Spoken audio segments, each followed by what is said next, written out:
Just imagine it, chatting to a chimp in chimpanzee. Imagine talking to a tiger, chatting to a cheetah. Oh, what a neat achievement that would be. We could talk to the animals, learn their languages, maybe take an animal degree. I'd study elephant and eagle, buffalo and beagle, alligator, guinea pig and flea. I would converse in polar bear and python, and I would curse in fluent kangaroo. If people ask me, can you speak rhinoceros? I'd say, of course. Can't you?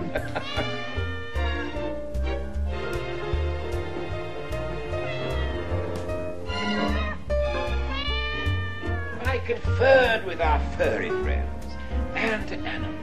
Think of the amazing repartee.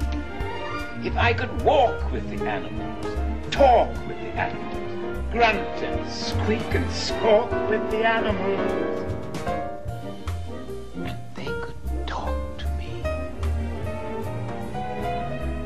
If I consulted with quadrupeds, think what fun we'd have asking over crocodiles for tea.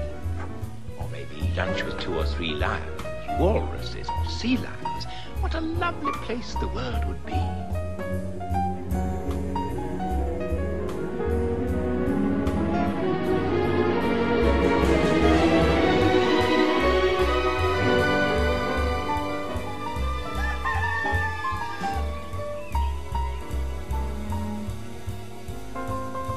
If I spoke slang to orangutans, the advantages any fool on earth could plainly see.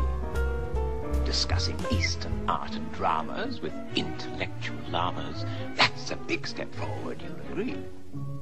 I'd learn to speak in antelope and turtle,